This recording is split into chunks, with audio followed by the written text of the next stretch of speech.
Sir, 2-3 इतर गोष्टींकडे येतो. जनरल तुमची भाषणं काही वाचली, तुमचं इतर काही वाचलं तर यू ऑलवेज से की quality should be the culture and you should not compromise on quality. तर आजकाल हे कसं जमवायचं? There is a lot of speed, lot of competition. How we should do this की क्वालिटीला कल्चर बनवायचं? Shall I tell you something? I see quality culture very well developed in some of our artisans. Okay. A carpenter, you will find many times some carpenters are quality conscious. And whatever they produce, they try to make it as perfect as possible. So at that level, where a person is is knowledgeable of the technology that he's handling. In India, they are,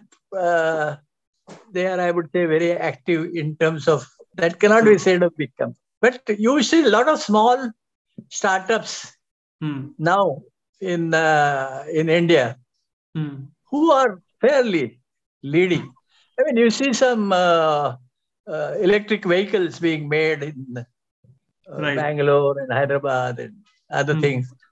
So I think combination of low cost operation of India and modern knowledge base, international knowledge base which we have created. This combination will lead to India producing very large number of intelligent products. That's what I personally feel. Right. Sir, तुम्ही electric व्हेकलचा उल्लेख केला. खूप craze आहे electric व्हेकलची, especially in the youth. Two wheelers are like booming. It is said की this is the future. As an electronics guy spending whole life in electronics, हे शक्य आहे का? इलेक्ट्रिक व्हेकल प्रॅक्टिकल आहे का भारतात? Electric vehicle is a reality. And electric vehicle will grow, especially the small ones. Cars will take some time, but two-wheelers will grow because most important thing is charging. And electric vehicle, one can charge from a house outlet. So therefore, it is easier to recharge and use two-wheelers. It is more difficult on automobile, because you need to push in a lot of electrical energy for it to work. So that has been internationally made rather complex. That means the car has a special connector and there is a software which is controlling the transfer of data. So that might take time. But two-wheelers, already I saw only last week, some company has started a huge production base of two-wheelers in Delhi area. Sir, अजून एका गोष्टीबद्दल खूप चर्चा होती की you talked about production and service, की चीनशी compare होतं की चीननं खूप प्रोडक्शन केलं आणि then they growed faster than us. So you were like in 2005 साली तुम्ही भारत चीन इकॉनॉमी कल्चर काउन्सिल चे अध्यक्ष होता. सो चीनही तुम्ही बघितला असेल. So how do you compare China and India on variety of aspects? I think China is far ahead of us. What advantage of China was that China opened the doors to the international companies. And most of the US multinationals or multinationals from other countries, they all went to China because of the low cost. And as a result, China acquired the most modern technology from these companies for free. If you remember, in India, we were buying technology.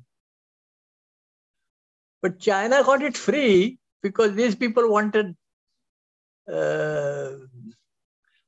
lower cost. Right.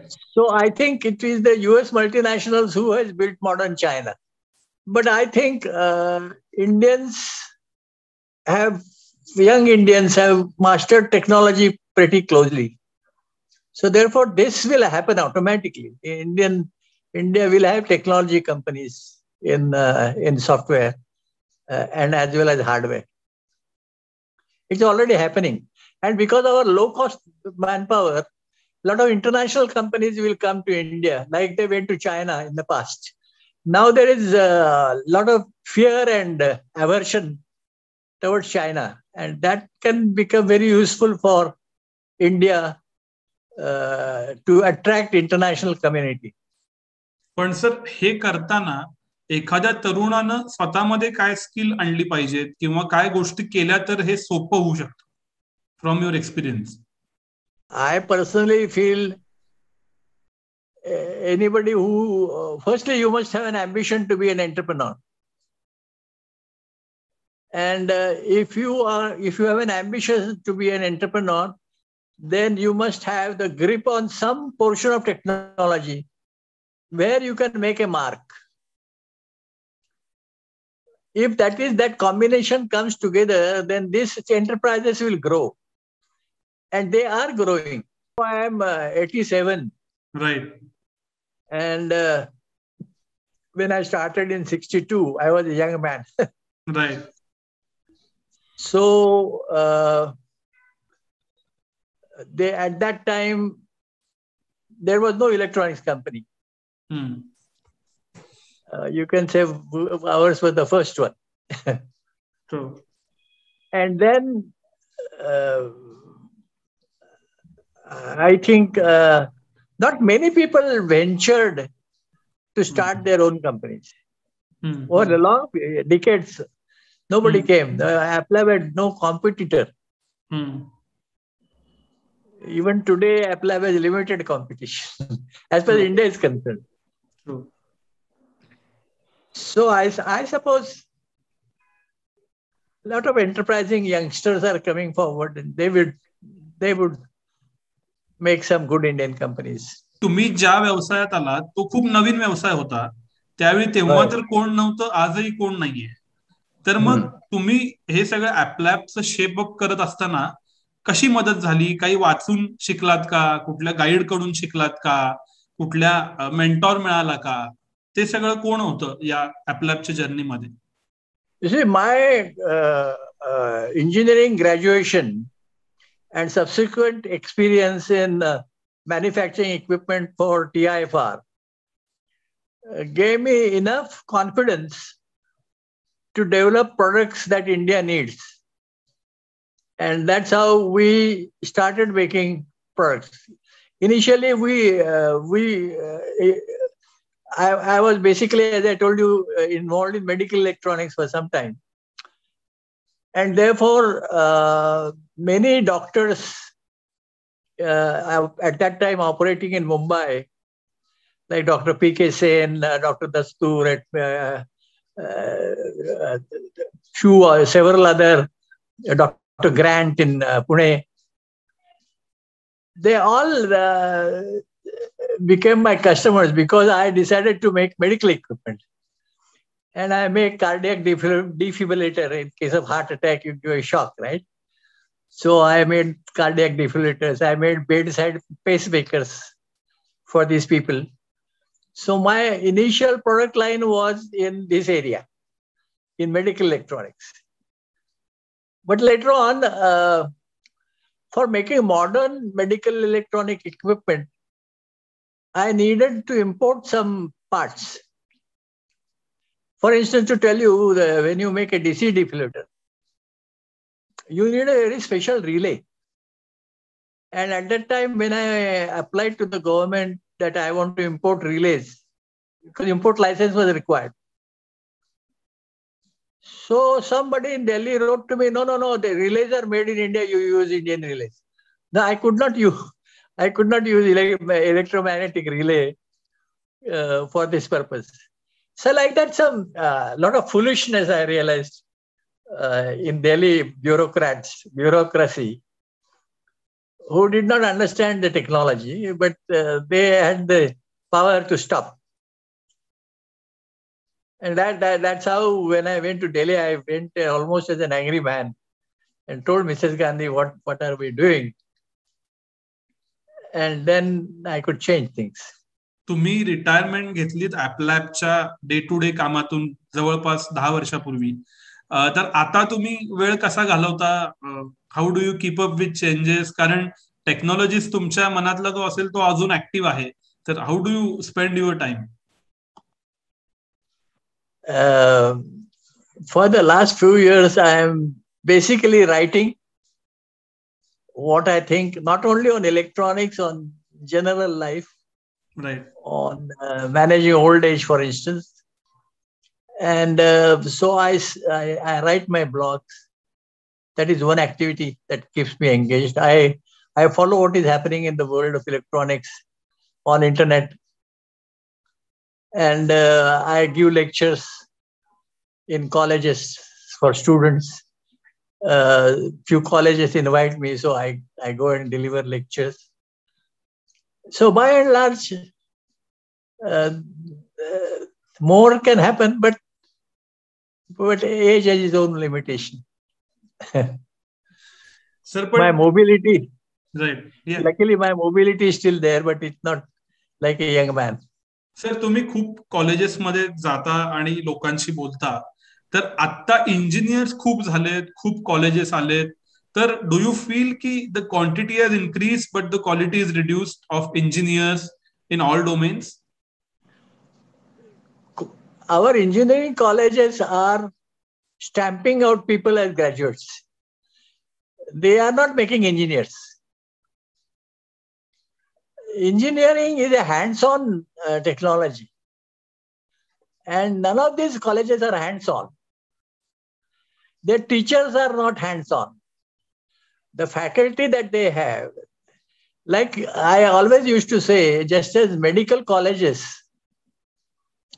they attach outside professional doctors.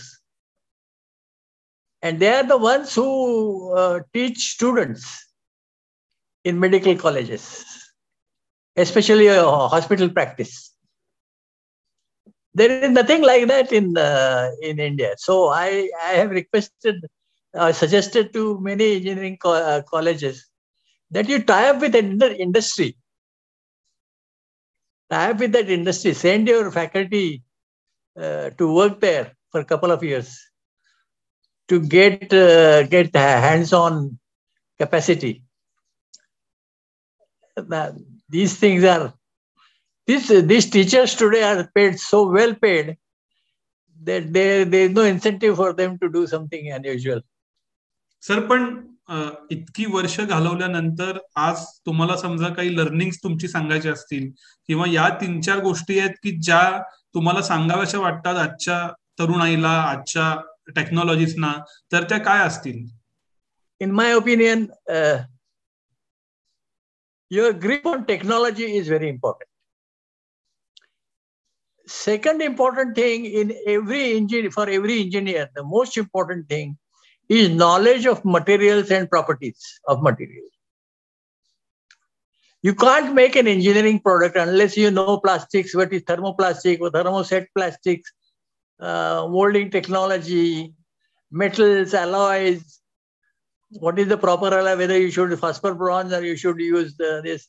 So lot of knowledge of materials is essential for a practicing engineer. So I think that is what colleges can do, is to not just teach electronics, but also include materials for electronics, properties, etc. That should be a subject which is not there today. And the politicians who control these institutions don't understand in any case. Sir, तुम्हाला स्वतःची autobiography लिहावी असं वाटत नाही का? कारण खूप अशा गोष्टी आहेत की ज्या तुम्ही इनर सर्कल मधून बघितल्यात आणि ज्या आमच्यासारख्या लोकांना खूप क्युरिओसिटीनं वाचायला आवडते. जो ऑटोबायोग्राफी लिहिणारा मनुष्य थोडासा what should I say, he thinks too much of himself. Autobiography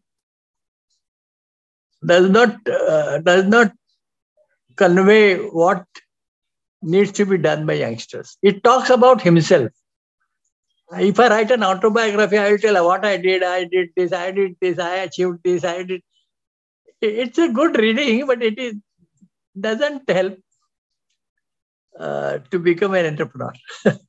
Another thing is the times have changed. So my approach to engineering in my time may not be valid anymore. Sir, तुम्ही मनापासून technologist आहात, तर ही ह्या ज्या गप्पा आपण मांडल्या, या गप्पांच्या शेवटी समजा असा कुठला एक मेसेज असेल, अशी कुठली गोष्ट असेल की ज्याने तुम्हाला या गप्पाचा एंड करावा असं वाटतो, तर ते काय असेल की this is the thing which we should remember out of the discussion? I think young Indians are on the right path.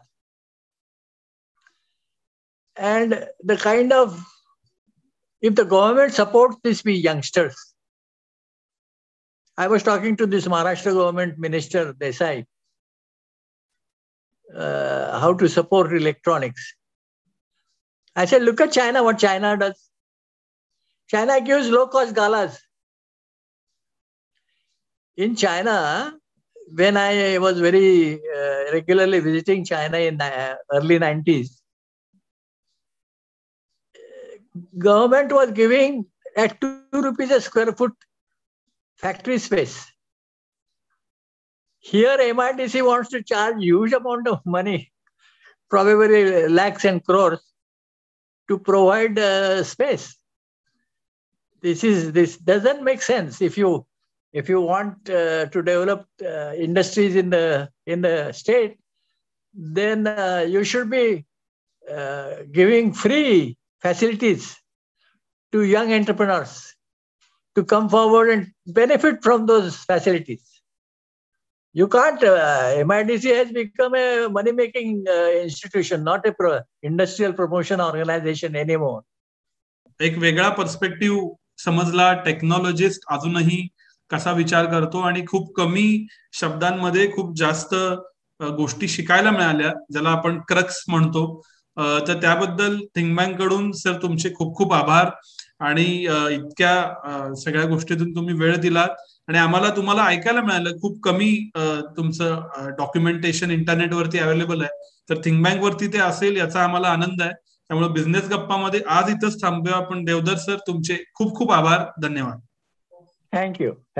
And thank you for bothering to find out what I am doing. Thank you. Yes, my pleasure, sir.